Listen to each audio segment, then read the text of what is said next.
खरं तर आपण अशा व्यक्तीला ऐकणार आहोत ज्याची आतुरतेने आपण वाट पाहतोय. ए परिंदे यू जमीन पर बैठकर क्यों आसमान देखता है. ए परिंदे यू जमीन पर बैठकर क्यों आसमान देखता है. पंखों को खोल क्योंकि जमाना सिर्फ उड़ान देखता है. अरे लहरों की तो फितरत ही है शोर मचाने की, मगर मंजिल उसी को मिलती है जो हौसलों से जहान देखता है. मंजिल उसी को मिलती है जो हौसलों से जहान देखता है.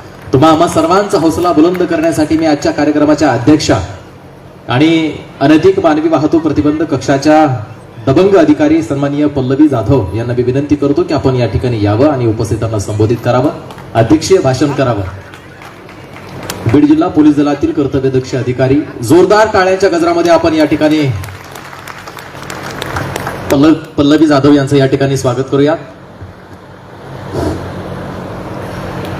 दिधलेस मला तू वरदान जीवनाचे, दिधलेस मला तू वरदान जीवनाचे, सोनेच घडविलेस वंचित जीवनाचे, सोनेच घडविलेस वंचित जीवनाचे. सिंहापरी जगणे शिकविलेस मजला, सिंहापरी जगणे शिकविलेस मजला, कंठात ओतले तू सामर्थ्य जीवनाचे, कंठात ओतलेस तू सामर्थ्य जीवनाचे. जय भीम. मी पल्लवी भाऊसाहेब जाधव, पोलीस उपनिरीक्षक, anti human trafficking unit Beed आणि दामिनी महिला सुरक्षा पथक बीड. व्यासपीठावरती ज्या काही प्रतिमा लावल्या महापुरुषांच्या, त्या सर्व महापुरुषांना त्रिवार अभिवादन करते. आजचं अभिवादन करते. आजचं कार्यक्रम म्हणजे पद्मपाणी प्रतिष्ठान व जनसूर्य साप्ताहिक यांच्या संयुक्त विद्यमानाने आज पद्मपाणी पुरस्कार सोहळा आयोजित केला आहे. त्या पुरस्कार सोहळ्यासाठी व्यासपीठावर उपस्थित असलेले सर्व मान्यवर आणि येथे जमलेले सर्व बीडचे नागरिक बंधू भगिनी, पत्रकार आणि इतर सर्व उपस्थित मान्यवर यांना माझा नमस्कार. मी मागच्या 8 दिवसापूर्वी मला कार्यक्रमाचं निमंत्रण पत्रिका दिली होती आणि तेव्हा मला समजलं की पद्मपाणी पुरस्कारासाठी माझी निवड झाली आहे आणि खरंच ही अभिमानाची गोष्ट होती की त्यांनी मला त्या योग्य समजलं. आणि त्याच्यानंतर समजलं की हा पुरस्कार मागच्या 17 वर्षापासून पद्मपाणी प्रतिष्ठानच्या वतीने दिला जातो आणि दिलीप तरकसे सर हे या पुरस्कारासाठी वेगवेगळ्या क्षेत्रातील व्यक्तींची, ज्यांचं खरंच कर्तृत्व चांगलं आहे, यांची निवड करत असतात आणि त्यांनी माझी ही निवड केली. त्यांना ऐकायला येत जरी नसलं तरी त्यांचं काम खूप मोठं आहे. काम करण्याची त्यांची जिद्द आणि त्यांची मेहनत बघून मला इथपर्यंत यावंसं वाटलं आणि त्यांच्या या कार्याला, त्यांच्या भावी वाटचालीस मी त्यांना शुभेच्छा देते. तसेच आज इथे ज्या ज्या मान्यवरांना पुरस्कार मिळणार आहे त्या सर्वांनाही मी शुभेच्छा देते. आणि पुरस्कार मिळणं ही अभिमानाची गोष्ट तर आहेच, पण ही एक प्रेरणा आहे की ज्यामुळे आपल्याला चांगलं काम करण्याचं बळ मिळत असतं आणि आपली जबाबदारी वाढत असते. सांगायचं म्हणजे तर मी एका शेतकऱ्याची मुलगी आहे. शेतामध्ये काम करत, आई वडिलांसोबत शेतात काम करत करत मी माझं ग्रॅज्युएशन पूर्ण केलं. त्याच्यानंतर वयाच्या 21व्या वर्षी मी MPSCचा अभ्यास सुरू केला. आज रोजी माझी 10.5 वर्ष सर्व्हिस पूर्ण झाली आहे. 2015ला माझं MPSC थ्रो PSI म्हणून सिलेक्शन झालं आणि त्याच्यानंतर नाशिकला महाराष्ट्र पोलीस अकॅडमी येथे 1 वर्षाचं ट्रेनिंग झालं. त्याच्यानंतर पहिली माझी पोस्टिंग जालना जिल्ह्यामध्ये होते. पोलीस स्टेशनला मी 3 वर्ष काम केलं जालना जिल्ह्यामध्ये, कदीम जालना पोलीस स्टेशनला. त्याच्यानंतर 2 वर्ष मी जालना जिल्ह्यामध्ये दामिनी महिला सुरक्षा पथकामध्ये काम केलं आणि पहिल्यापासूनच शेतकऱ्याची मुलगी असल्यामुळे आणि कष्ट करण्याची आवड असल्यामुळे, प्रामाणिकपणे काम करण्याची आवड असल्यामुळे मी फक्त पगारासाठी काम नाही करत तर समाधानासाठी काम करते. तर बीड जिल्ह्यामध्ये मला दामिनी पथकाच्या माध्यमातून चांगलं काम करायची संधी मिळाली. ग्राउंड लेवलला जाऊन लोकांच्या घराघरापर्यंत मला पोहोचता आलं आणि याचं सर्व श्रेय मी माझा पत्रकार बांधवांना देते की त्यांनी मला पूर्ण जिल्ह्यामध्ये माझं काम लोकांपर्यंत पोहोचवलं आणि ते जिल्ह्यामधून सोशल मीडियाच्या माध्यमातून ते महाराष्ट्र राज्यामध्ये पूर्ण पोहोचलं आणि आज प्रत्येक क्षेत्रामध्ये किंवा घरोघरी लोक मला माझ्या नावानिशी ओळखतात. तर याचं मी पूर्ण श्रेय माझ्या पत्रकार बांधवांना आणि आता काही काळापासून सोशल मीडिया प्लॅटफॉर्म जो सुरू झाला आहे की आपण लोकांपर्यंत पोहोचू शकतो, तर त्या माध्यमातून मी घराघरापर्यंत पोहोचले.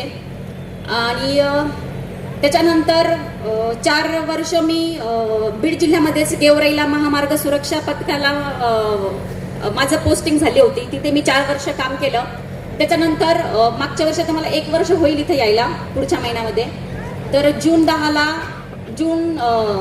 जून 2025ला माझं बीड जिल्ह्यामध्ये परत मला पोस्टिंग मिळाली आणि नवनीत कावत सरांनी, आमचे बीड जिल्ह्याचे कर्तव्य दक्ष पोलीस अधीक्षक सर यांनी मला अँटी ह्युमन ट्रॅफिक युनिटचं इन्चार्जशिप दिली. त्यासोबतच दामिनी महिला सुरक्षा पथकाचाही ॲडिशनल चार्ज माझ्याकडे दिला. आणि मला पहिल्यापासूनच ग्राउंड लेवलला किंवा फील्ड वर्क करायला आवडतं.